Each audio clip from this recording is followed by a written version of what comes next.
Welcome to Dragons Lair Update. This month, Howard Community College looks to take down the number 8 team in the nation. Women's basketball battles the defending Region 19 District O champions, and a profile of new men's basketball head coach Jay Dahl in this month's Dragon Close-Up. We'll start with men's basketball. The Dragons host Nassau.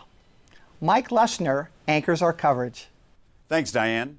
Our analyst finished his career ranked 4th on the University of Wisconsin's all-time scoring list. It's a pleasure to welcome Chuck Nagel to the show. Mike, it's a pleasure to be here this season. The coaching change was the offseason's biggest headline.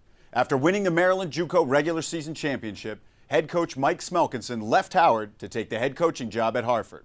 Former Coppin State assistant coach and McDaniel College head coach Jay Dahl took over at Howard.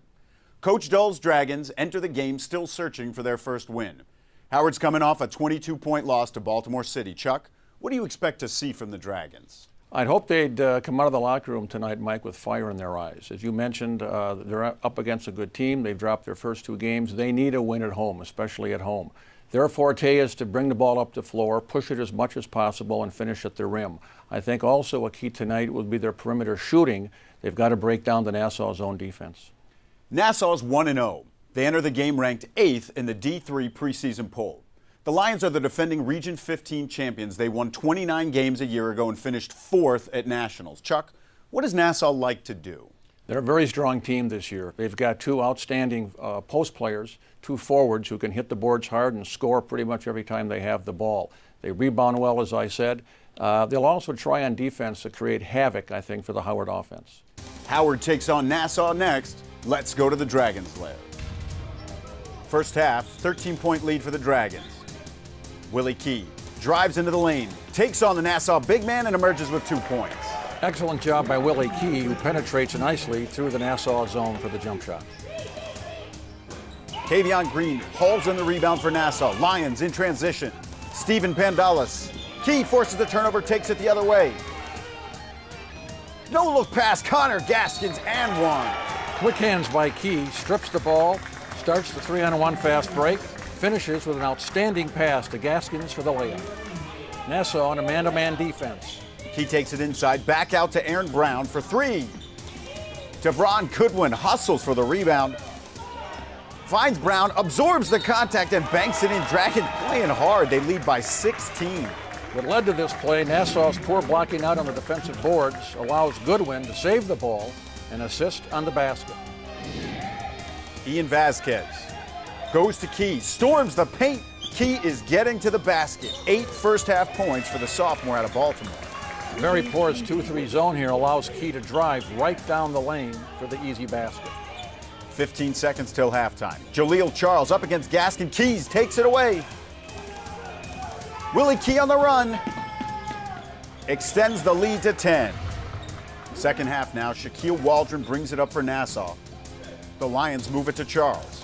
Howard in a very, very loose man-to-man defense here. They give up the baseline, which is a no-no in the coach's handbook.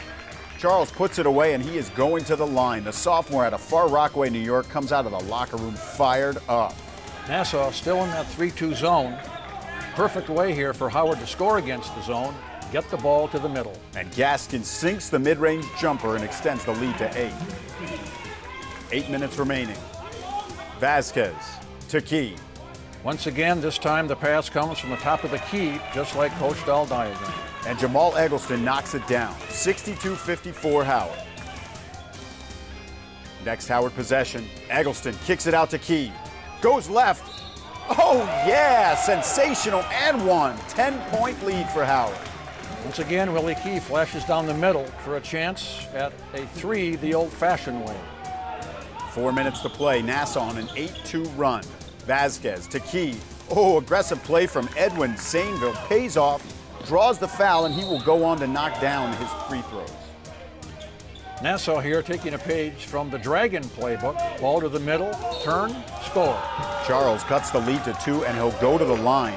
The Lions' big man playing with passion late in the second half. 3 minutes now. Howard's lead down to 1. Gaskins looking inside, broken up by Charles. Waldron secures possession for Nassau. Nice move. Beats 2 defenders and gives the Lions the lead. The momentum belongs to Nassau.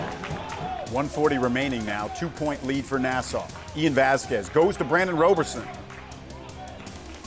Roberson, no one to pass to, finds a hole. Nice runner for 2. Roberson ties the game. Nassau keeps it moving behind the arc. Waldron from downtown, wide open. Charles with the rebound. Draws the foul, and he's going to the line with 1 minute remaining. Charles makes 1 of 2. Gaskins pushing it up the floor. Banks it in, but he's called for the charge. Tough call here. Was it a block? Was it a charge? Gaskins gets called for the charge, followed by a technical foul on Coach Dahl. 29 seconds left, and after the free throws, it's a 3-point lead for Nassau. The Lions go inside to the big fella.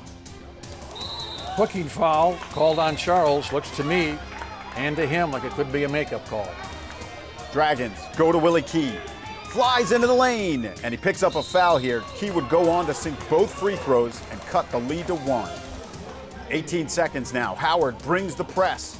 Key picks off the inbound pass. Key for the lead, no good. But an excellent play by Aaron Brown, fighting for the rebound, draws a foul. Brown makes 1 of 2, we're tied, 12 seconds. Nassau beats the press. Ian Vasquez hustles back on defense. Alan McDonald rushes the shot, and Eggleston comes down with the rebound. Timeout Dragons, 5 seconds on the clock. Tied at 74 now. Eggleston to inbound. Who else? He goes to Key. Key up the court, into the lane. Oh, he got it at the buzzer. Willie Key takes it coast to coast for the game winner and the first win of the Coach Dahl era. Not often do you see a 94-foot drive, 5 seconds on the clock, ending up with a game-winning shot like that. Not only does Key weave his way down the floor, but throws up an electrifying shot and puts Howard in the win column. Let's send it down to Jasmine Harris. Tonight was our first win of the season. How do you feel about it? It felt great. We started off slow, 0-2, but we all came together as a group, really had a good week of practice and got very prepared for the day, and we came out strong, and it just felt good to get a W. I don't like losing, so just feel good to get a W. Like Coach always said, trust the process. I mean, yeah, we went 0-2. This week of practice was real hard. Like, we was exhausted, but today we came out and showed people that we can really play and we got talent. So we're going to really shock the world this year. So in the past 2 games, y'all done had a problem with the 2-3. What was y'all success in the 2-3 today, beating the 2-3 today? Getting in the gaps and seeing the open man hitting shots. We definitely hit big shots today, and I believe we can keep doing that. Willie Key, you scored the game-winning layup. So before the layup, what was you thinking on your way down the court dribbling the ball? Honestly, I was just thinking go to the cup. When I got cross half court, I kind of scanned the floor, see who was open, and I looked up at the clock. I saw it was like 3 seconds, so I knew it was enough for me to get to the cup. And if they ain't stopped me, just keep going. And the ball rolled my way this time and went in. For Dragons Lair Update, I'm Jasmine Harris. My next guest came to Howard Community College from Coppin State University, where he served as assistant coach for the past 9 seasons. He's coached at the college level since 1985. It's a pleasure to welcome head coach Jay Dahl to the show. Welcome, Coach. Thank you very much. It's a pleasure to be here. How do you think your team played against Nassau? It was kind of an up and down seesaw game. We got off to a great start, which I'm always happy to do. And then we kind of had a little lull, and as the game went on, they gained some confidence in terms of the things that we were trying to do to disrupt them. And they came back, and we withstood their comeback, and were able to finish and beat a very good basketball team. So as a first-year coach now, what are your goals this year? Well, in terms, I've never been one for, this many wins, getting a championship, doing my whole thing is, like I said, to teach effort, and our goal is to become the best players that we can be, to be the best team that we can be, to be the best coaching staff that we're capable of being, and not that we're trying to drive for perfection, but we're in a situation where we want to teach everything that we're trying to do, and we want that constant effort every time that we get on the floor. And if we do those things, everything, the winning and those things take care of themselves. So my ultimate goal for this team is to become the best team that we're capable of being. And then you just let the chips fall where they may. If it means a championship, it means a championship. But if you don't take care of the base, then you never get to the top of the pyramid. So we start at the bottom, try to build our guys, try to mold them to the type of team and the players that we want them to be. And then they got to either accept that or not. And then we motivate them in other ways if we can't get them to go in the direction that we want them to go. Now, you have a big counseling background. How does counseling help you in working with athletes? Well, I think anytime you're dealing with athletes, you're looking at individuals and not, a set type of person. You gotta understand that everybody's different. And I just had a conversation with one of our players. Coach, you don't treat us all the same. Well, that's not my philosophy. You can't treat everybody the same because everybody's a different person. And some guys will respond to you just going right down their throat, and other guys need a pat on the back. And as a coach, you got to understand and decide what type of individual that is. And with it being early in the season, we're still trying to figure a lot of our guys out. But, so there's no real set way that you can deal with every individual. You got to treat people as individuals as opposed to, a group. Good luck the rest of the season, Coach. Bring your energy. Thank you very much. We'll do that. We'll have a profile of Coach Dahl later in the show. It's time for more men's basketball. Howard, CCBC Catonsville is next. Let's go to Mike Leschner. Thanks, Diane. Howard's 4-2 since the win over Nassau. The Dragons are 1-2 against fellow D2 Region 20 schools, and they can improve to 500 in the region with a win tonight.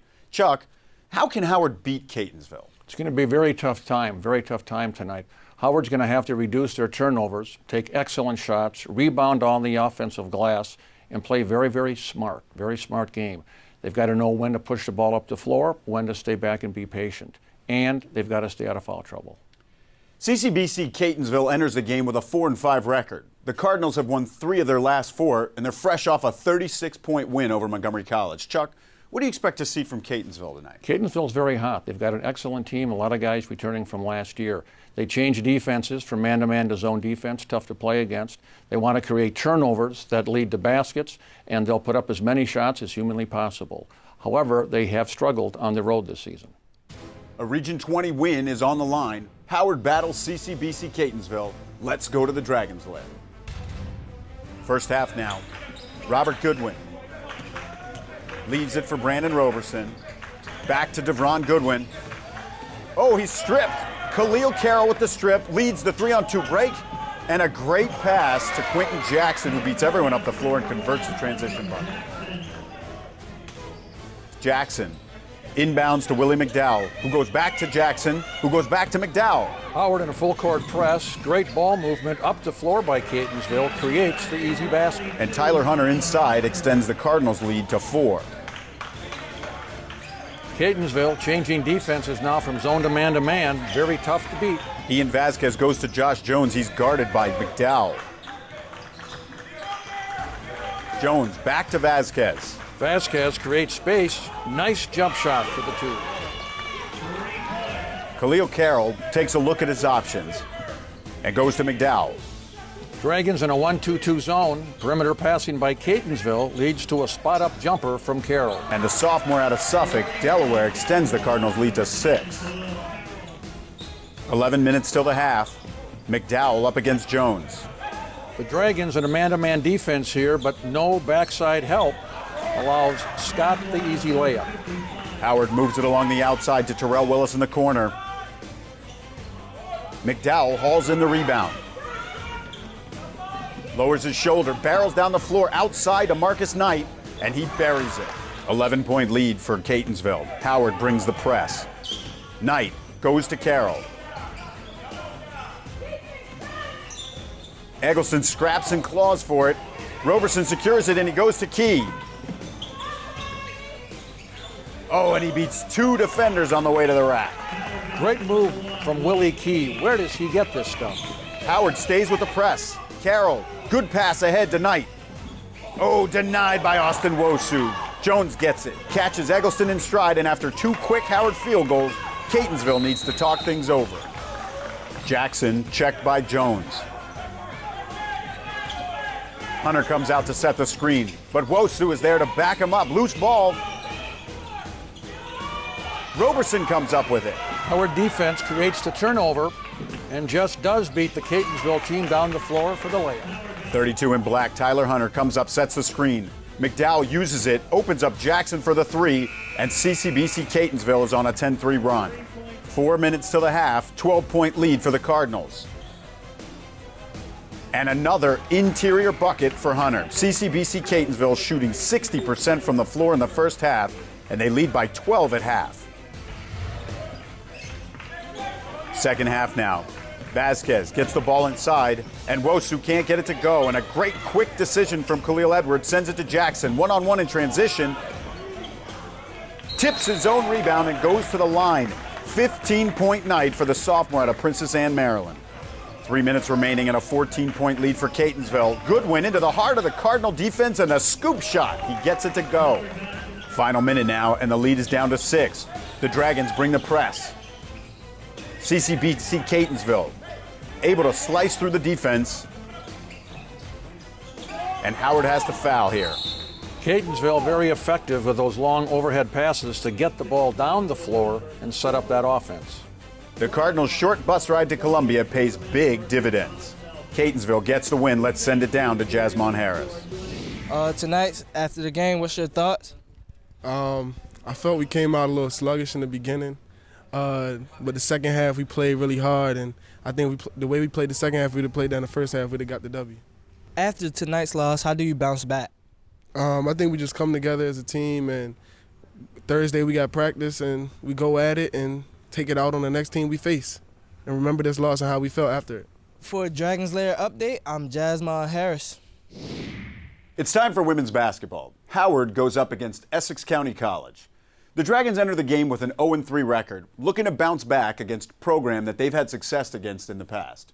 Howard has won their last 2 meetings against Essex County. Chuck, how can Howard get the win?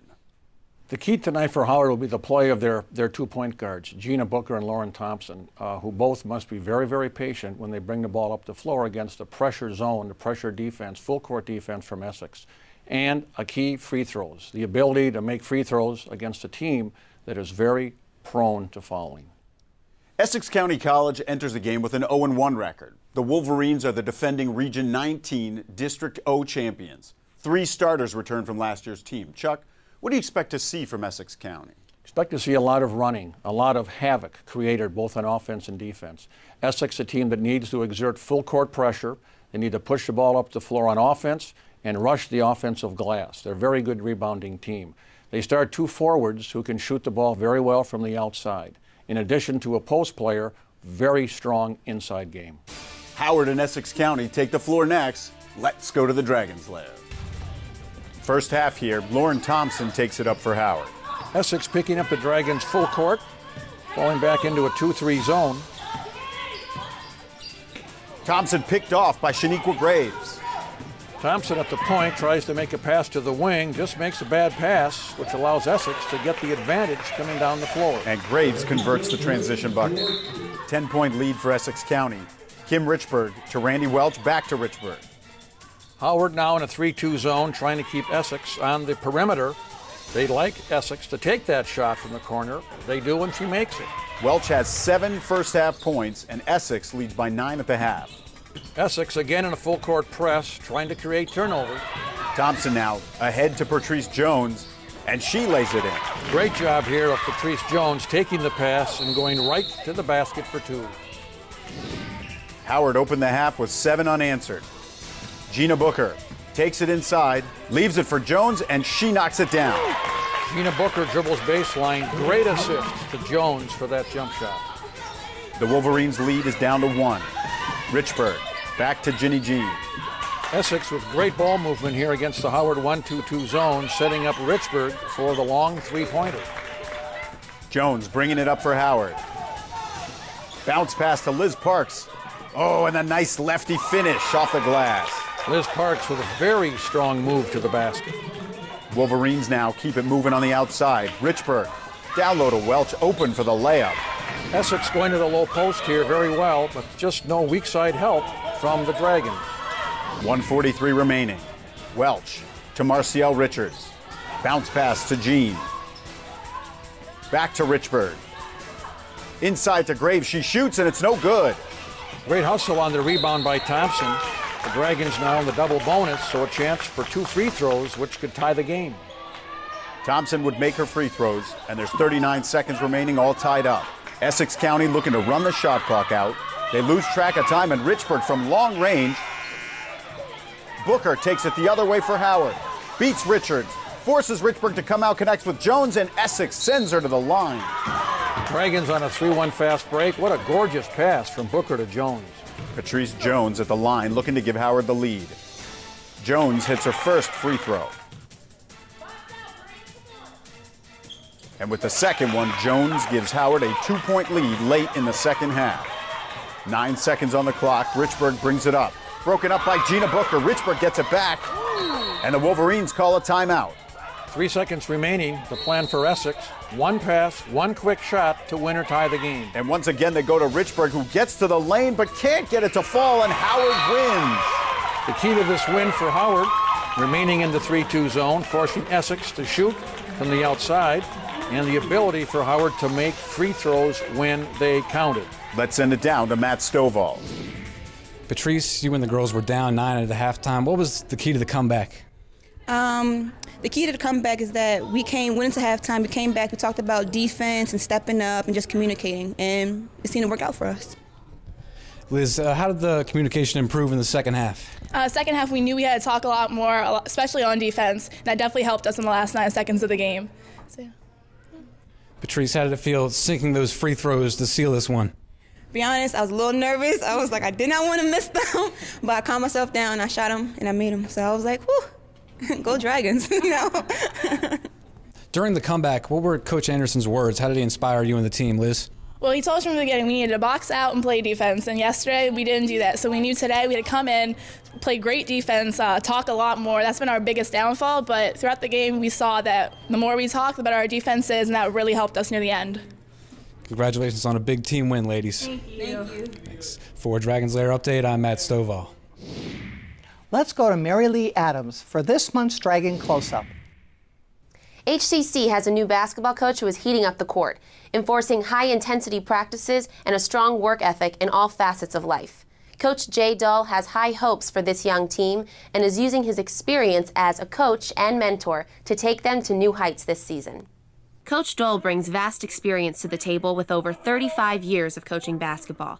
He has challenged himself with tackling all levels from junior high all the way to Division I basketball. Before I came here, I was at Coppin State University as an assistant for 9 years.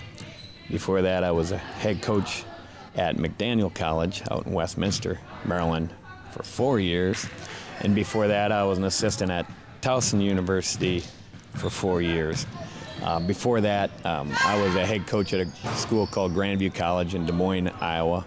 And I was an assistant at a school called Loris College. And I was also athletic director and head coach at Mount St. Clair College in Clinton, Iowa. And before that, I was a high school and junior high coach. So I've been around a while. I actually met Coach Dahl back in 2009 when I was with Coppin State University. Me and Coach Dahl always had talks every day when I'm up in the office and we talk. He actually knows a lot about basketball, a very amount of basketball. He's been coaching for 36 years, so. Coach Dull's approach has come as a challenge to his new players, testing their abilities both physically and mentally, but all seem to agree that his full-throttle style is paying off. He's very demanding out of his players, tries to get a lot out of his players. I like the fact that he puts trust into the players that he has in his system. Yeah, it's definitely intense. You basically try to install that the way how you practice is the way how you play. So if we're just not doing what we're supposed to do in practice, that's definitely going to reflect how we're going to play. His approach is really to get right to it, and that's how you see us play. We're right in everyone, so he gets right to it. He doesn't like no wasted motion, no wasted time. He doesn't want you to rest. You know, I try to get these guys to understand that whenever they step on the floor, they have to be ready to play. They have to be intense. They have to have enthusiasm for what they're doing. Coach Dole has become known at HCC for his unique game plan. This plan involves a constant full-court press that requires an immense amount of stamina and focus. We like to press after makes and misses. Most young people have never had to press after a missed basket. They usually sprint back and build their defense from the inside out. We like to stop a break at its inception. So that's a little bit different for the guys. Constant press, honestly, not a lot of people could do it, but if you got a great group of guys that are actually willing to do it, it will definitely wear out the team that you're playing against. It's tiring, you know, it gets you in shape, but at the same time, I know that it's going to help me going to the next level, because I'm sure my next college won't be playing as fast. Though basketball is the name of the game, Coach Dole's teachings go beyond the court. His lessons and mottos are ones that will stick with these players for years to come. I see it as a great opportunity to get individuals to that are hungry to play, guys that are hungry, that are looking for scholarships, that might have a chip on their shoulder. And I see myself as a mentor and a teacher, and I think that the junior college level is one of the best places for a mentor and a teacher to be.